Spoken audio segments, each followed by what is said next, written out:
माननीय न्यायालय ने एक कुख्यात मौलवी और उसके साथ के 7 लोगों को आजीवन कारावास की सजा सुनाई है।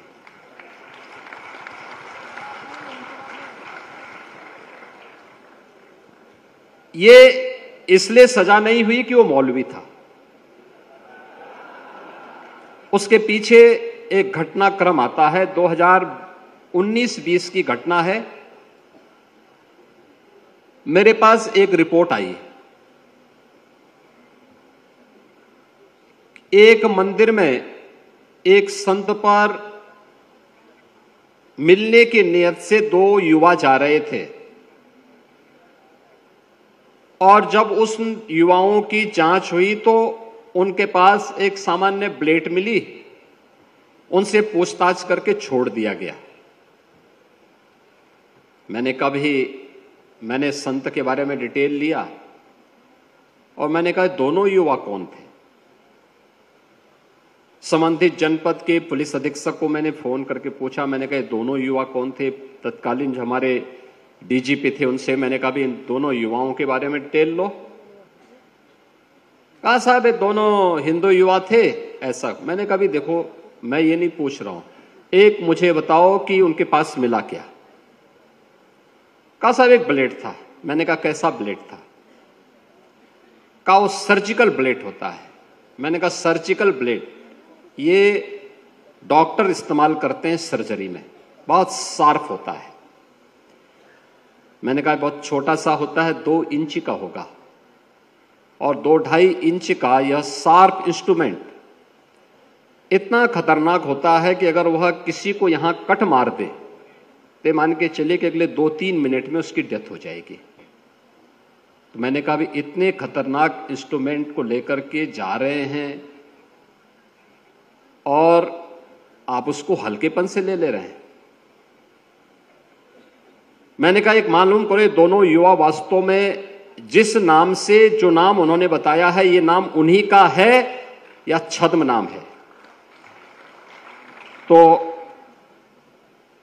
पूछताछ हुई तो उन्होंने पहले अपना नाम उसी जनपद का बताया था, बाद में उसमें से एक युवा ने कहा कि साहब, एक उसने अपने दिल्ली का एड्रेस बताया, दूसरे ने हैदराबाद का बताया।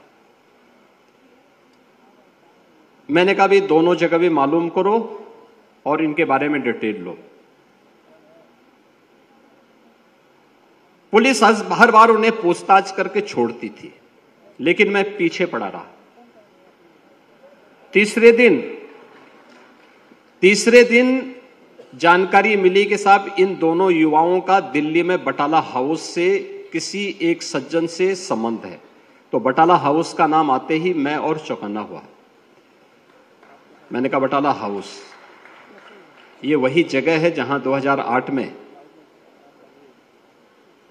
दिल्ली में दिल्ली पुलिस के एक इंस्पेक्टर मोहनचंद शर्मा शहीद हुए थे, आतंकियों से मुठभेड़ करते हुए। और बटाला हाउस में ये युवा जाते हैं तो मैंने कहा भी ये मान के चलो, पक्का मान के चलो कि दोनों युवा हिंदू नहीं हैं, आप इसको नोट करना, इनको पूछताछ करो। पूछताछ होती है, वे खुल लिए, उन्होंने बता दिया। उन्होंने कहा हाँ साहब, हम लोगों के 3 पीढ़ी पहले हमारे पूर्वज इस्लाम स्वीकार कर लिए थे। अब चूंकि 3 पीढ़ी पूर्व हो चुका था तो लेकिन हम लोग फिर भी वे सच बोलने का नहीं, सच तो इनको बकना पड़ेगा। और इसके बाद जब हम लोग उसकी तह में गए तो वह उस सर्जिकल इंस्ट्रूमेंट को लेकर के गए थे एक संत की हत्या करने के लिए। खैर ये कार्रवाई आगे बढ़ी। हम लोगों ने कहा कि भाई ये बटाला हाउस में जिस सज्जन के पास जाते थे, देखो ये वास्तव में सज्जन ही है या कोई दुर्जन है। तो हम लोगों ने उसको बुलाना शुरू किया। एक बार आया तो फिर पुलिस ने छोड़ दिया, दूसरी बार आया फिर छोड़ दिया। मैंने कहा भी क्यों छोड़ दिया। कहा साहब वो तो एक सामान्य धर्मोपदेशक है। मैंने कहा क्या कोई हिंदू संत है क्या। कहा नहीं साहब। मैंने कहा उसका पूरा नाम। तो नाम भी उसका बड़ा अजीब था। तो मैं भौचक था कि सही नाम और सही तथ्यों को सबके सामने क्यों नहीं रखा जा रहा है।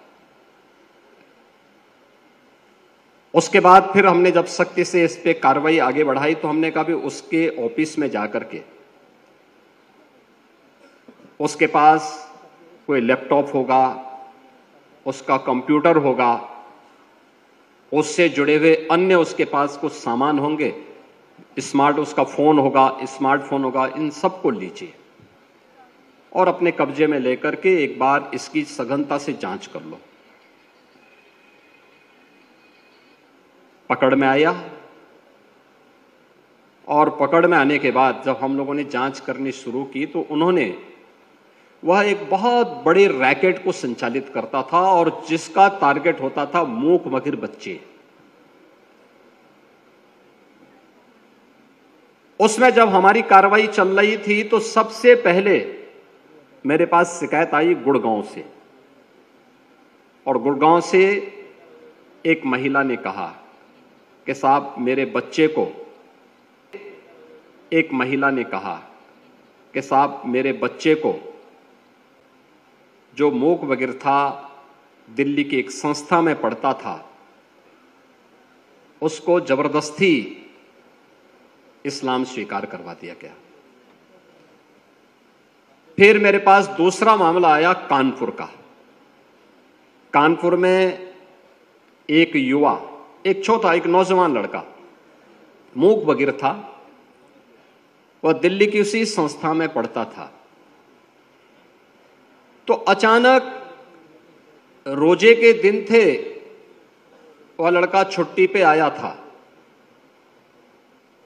तब तक कोविड-19 प्रारंभ हो चुका था और वह उस दौरान जब वह अपने घर आया था तो छुप करके वह दिन में कुछ नहीं खाता था। रात्रि को उसको जो भोजन मिलता था वो अतिरिक्त भी लेकर के अपने कमरे में रखता था। सुबह 4 बजे खा लेता था और दिन भर कुछ नहीं करता था। तो उसकी मां को संदेह हुआ, ये सब क्या है, ऐसे क्यों कर रहा है। तो उसने छुप करके देखा तो वह नमाज पढ़ रहा था।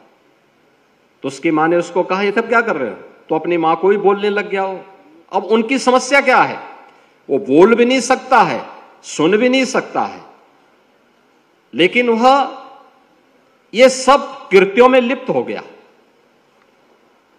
हमने कहा भी ये कैसे हो सकता है, जो व्यक्ति सुन नहीं सकता है, वो बोल नहीं सकता है, वह कैसे नमाज पढ़ सकता है, कैसे, कौन सिखा रहा उसको। तो फिर पता लगा कि बटाला हाउस से जुड़ी हुई उस संस्था के द्वारा, जो अपने को धर्मोपदेशक कहता था, उसके द्वारा वहां पर एक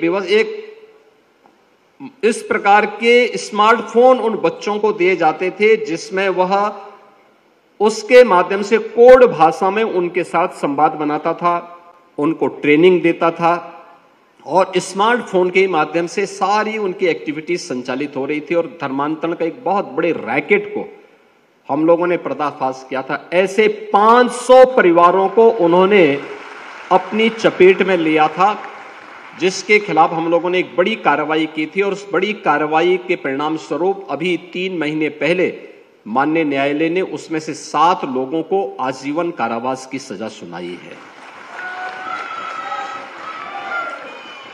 आप याद करिए, आप ही के बीच में छुपे हुए ऐसे लोग जो छद्म रूप में धर्मांतरण की राष्ट्र विरोधी गतिविधियों को संचालित कर रहे हैं। लेकिन हम लोग ये मानते हैं कि ये लोग सपोर्ट कर रहे हैं। वे सपोर्ट नहीं कर रहे हैं, वे सेवा की सौदेबाजी कर रहे हैं। और उस सौदेबाजी पे लगाम लगाना, उसको देखना समाज के प्रबुद्धजनों का, समाज से जुड़े हुए जागरूक नागरिकों का यह दायित्व बनता है। यह केवल एक संगठन का काम नहीं, किसी सरकार का मात्र कार्य नहीं, बल्कि हर राष्ट्रभक्त का कार्य होना चाहिए, हर जागरूक नागरिक का कार्य होना चाहिए। और यही कार्य यहां पे टीस जैसी संस्थाएं यहां पर दिपेश नायर जैसे नौजवानों के माध्यम से कर रही हैं और ये अभिनंदनीय प्रयास है। मैं इसके लिए दिपेश जी आपका और आपकी पूरी टीम का हृदय से अभिनंदन करता हूं, स्वागत करता हूं। आज आपको यहां पर प्रोफेसर यशवंतराव केलकर युवा पुरस्कार से आपको सम्मान किया गया। सचमुच इस सम्मान का गौरव बढ़ा है, क्योंकि छद्म रूप से जो लोग हमारे बीच में हमारे ही लोगों को तोड़ करके धर्मांतरण की राष्ट्र विरोधी गतिविधियों को बढ़ावा देने के लिए जिस प्रकार के षड्यंत्र कर रहे हैं, उनके एक बड़े नेटवर्क को आपने एक ब्रेकर दे दिया है अपने संस्था के माध्यम से कि नहीं, आप आगे नहीं बढ़ सकते, ये लक्ष्मण रेखा है। उस लक्ष्मण रेखा को आपने तय किया, आपकी संस्था तय कर रही है और ये सबकी जिम्मेदारी बनती है। आज तो दिव्यांगजनों के लिए प्रधानमंत्री मोदी जी के नेतृत्व में 4% आरक्षण की सुविधा दी जा रही है और 16 से अधिक कैटेगरी को इसमें लिया गया है। अगर थोड़ा भी हम उन्हें प्रशिक्षित कर लें, थोड़ा भी उनके लिए एक प्लेटफॉर्म उपलब्ध करवा लें, तो वह जीवन के प्रत्येक क्षेत्र में आगे बढ़ सकते हैं। और याद करिए, प्रतिभा किसी व्यक्ति, किसी जाति, किसी मत और मजहब की मोहताज नहीं होती है, हर एक जगह छुपी हुई है। अगर ईश्वर ने कहीं कमी की है तो उसकी पूर्ति भी करता है, याद रखना, उसकी पूर्ति भी करता है। और उसकी पूर्ति में हम सब सहभागी बन पाएंगे तो ये ईश्वरीय कार्य होगा।